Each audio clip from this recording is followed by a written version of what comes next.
Olá! Lúcifer, que quer dizer portador da luz, foi o anjo mais importante de toda a corte celeste. Ele foi o escolhido de Deus para ser não somente o líder entre todos os outros anjos, como também o querubim da guarda, o que o destacaria em relação às outras criaturas do céu. Mas algo fez com que Lúcifer se rebelasse e, por isso, fosse expulso do reino de Deus.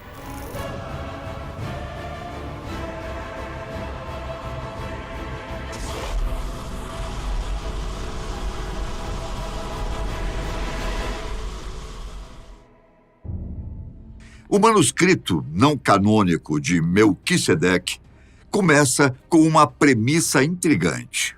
Antes do primeiro brilho de uma estrela, antes do primeiro canto de um anjo, já existia o céu, o lar do Eterno, o Deus único. O Eterno, perfeito em sabedoria, amor e glória, viveu por uma eternidade, antes de dar vida ao seu sonho magnífico, a criação do universo. Cada ser que compõe a criação foi concebido com imenso carinho, desde o menor átomo até as vastas galáxias. Tudo recebeu sua atenção suprema. Com majestade, Deus iniciou sua criação e, com suas mãos, esculpiu primeiramente um mundo de luz e, sobre ele, uma montanha resplandecente, a qual nomeou Sião, que se tornaria o trono do universo. A partir dele, se desdobrava a visão de um mundo paradisíaco, batizado de Éden. Ao sul deste Éden, Deus construiu inúmeras moradias, adornadas com pedras preciosas, destinadas aos seus anjos. Junto ao Éden, ergueu uma muralha de jaspe cintilante, ao longo da qual era possível ver grandes portais de pérolas. A este conjunto de moradias, Deus deu o nome de Jerusalém, a cidade da paz. Deus, então, prosseguiu com seus propósitos e começou a criação de seres celestiais. O principal deles, que ele consideraria o mais racional, o mais glorioso e honrado entre todos os seres, foi criado com cuidado e viveria sobre o Monte Sião, e a partir do seu trono representaria o Rei dos Reis diante do universo. Para este anjo, Deus empregou todo o seu amor, sabedoria e perfeccionismo, criando um ser de perfeição única, ao qual concedeu vida. Ele dotou sua criação de intelecto, beleza e poder. Em seguida, Deus o apresentou o mundo, as belezas do paraíso, ao mesmo tempo em que revelava seus planos em relação à sua criação e o papel que o anjo perfeito desempenharia. Deus também explicou cuidadosamente ao anjo sobre os princípios que regeriam aquele mundo que lhe era apresentado. Ele ensinou-lhe sobre todas as leis físicas e morais que deveriam prevalecer, pois algo ainda maior do que o próprio paraíso estava prestes a ser criado. As leis morais se resumiam em 2 princípios básicos: amar a Deus acima de todas as coisas e viverem em fraternidade com todas as criaturas. Estas, por sua vez, seriam o canal através do qual Deus faria fluir ainda mais vida e luz, fazendo com que o universo crescesse em harmonia, paz e felicidade. Deus, ao dar vida a ele, enfatizou a necessidade de responsabilidade na proteção e na aderência estrita às suas leis. Ele então concedeu a essa criação um nome, que inspiraria segurança e esperança nas futuras criaturas desse mundo. O nome escolhido para o anjo foi Lúcifer, que significa aquele que brilha, ou ainda portador da luz. Portanto, ele seria conhecido como o anjo da luz. Este anjo, movido pela gratidão e pela satisfação de receber uma missão tão importante, entoou um cântico de fidelidade eterna a Deus. Deus, então, prosseguiu com seus planos, sempre na companhia do seu anjo mais importante. No plano celestial, tudo estava harmonicamente em ordem.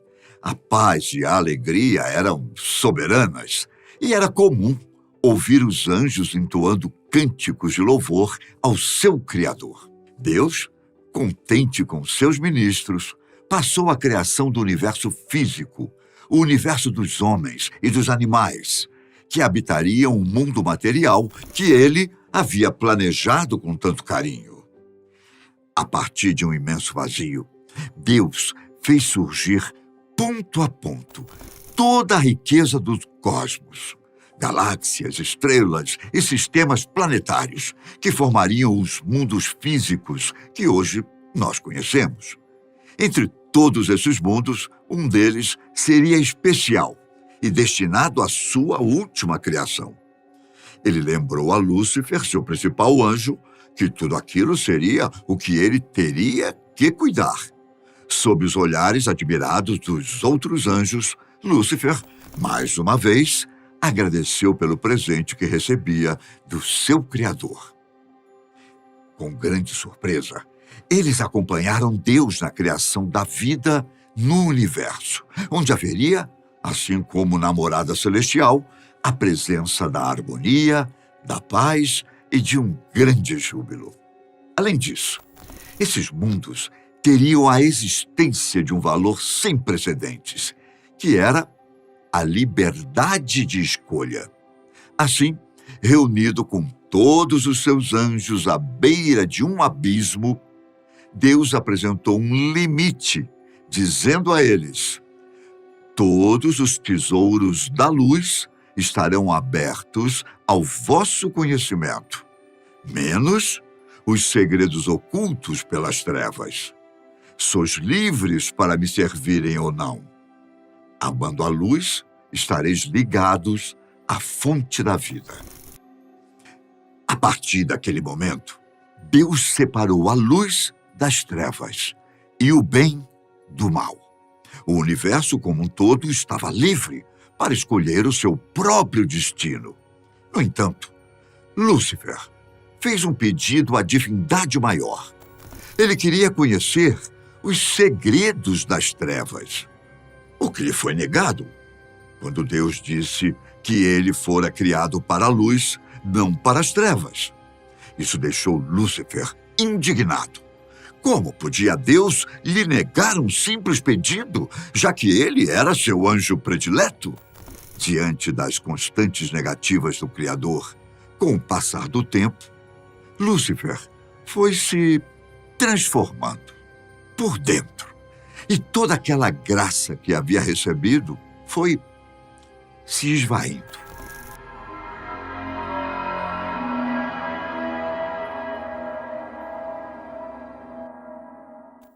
Isso porque a beleza, a sabedoria e o poder de Lúcifer, enfim, todas as coisas boas criadas nele, o levaram ao orgulho.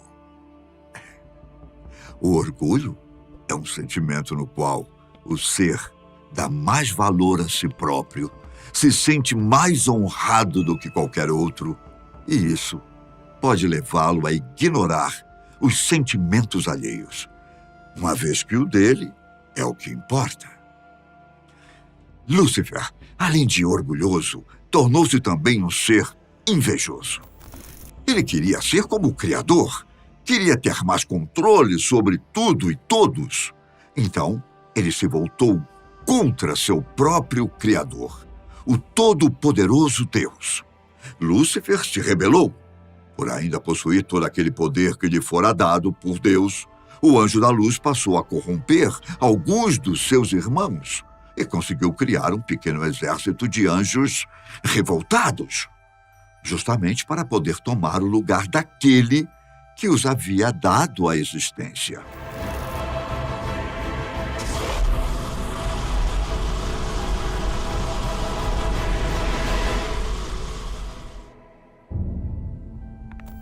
Com a humanidade em seus primeiros passos, Lúcifer se interessou imediatamente pelo domínio sobre ela. Com seu infame exército, ele tentaria convencer todos os seres racionais de que ele era o verdadeiro Deus, sentindo-se assim o perfeito sucessor daquele que jamais poderia ser sucedido. Deus, sem outras opções, não encontrou outra maneira de expressar sua insatisfação com o que seu principal anjo havia planejado. Assim, ele expulsou Lúcifer do paraíso, tornando-o prisioneiro de sua própria infidelidade, um prisioneiro do inferno, localizado no precipício das trevas. Lúcifer, agora desprovido de grande parte do que Deus lhe havia concedido, tornou-se, juntamente com seus comparsas, um dos anjos caídos. Ele se transformou em Satanás, o rei das trevas, o oposto das virtudes divinas. E seus seguidores se tornaram demônios, os responsáveis por tentar a vida da humanidade, assim como fizeram com Adão e Eva. Mas por que Deus, em toda a sua sabedoria e conhecimento sobre tudo e todos, criaria um ser que um dia se voltaria contra ele? A verdade é que Deus não criou Lúcifer com a intenção de posteriormente ver seu principal anjo se voltar contra ele, mesmo que ele já soubesse disso.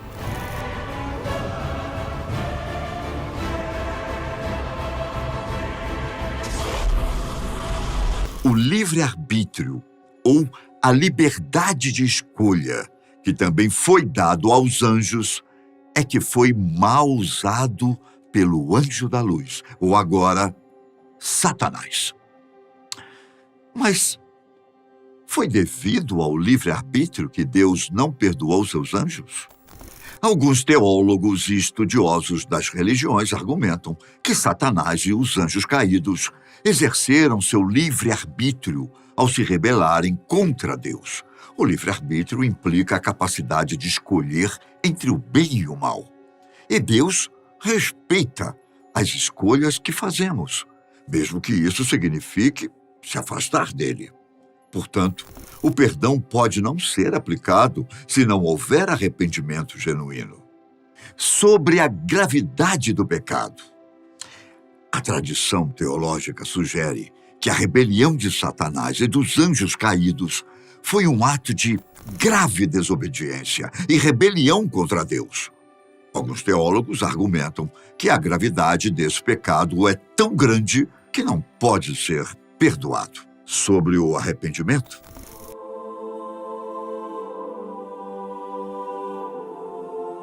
outra perspectiva é que Satanás e os anjos caídos, ao contrário dos seres humanos, não têm a capacidade de arrependimento, por um motivo bastante óbvio, que é a própria origem daqueles anjos. Deus não os proveu de algo que eles poderiam não precisar, que era o ato de reconhecer os erros e se arrepender. E caso não haja arrependimento, não pode haver perdão. Sobre a justiça divina, alguns teólogos sustentam que a justiça divina demanda consequências para as ações.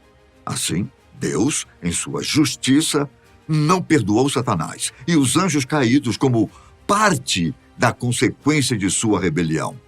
Como primeiro resultado disso, Lúcifer foi expulso do céu e condenado ao inferno. Ele foi privado da presença de Deus e da glória celestial que antes desfrutava. Após sua queda, Lúcifer passou a ser conhecido como Satanás, aquele que se opõe a Deus. Ele se tornou o rei das trevas, o oposto do divino. A transformação dos anjos em demônios foi outro feito originado por Lúcifer, agora Satanás.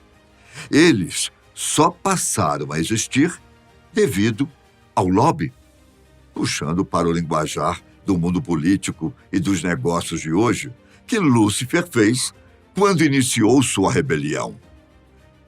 Já com a insígnia do Satanás, Lúcifer tentou contra Adão e Eva, conseguindo assim introduzir o pecado no mundo.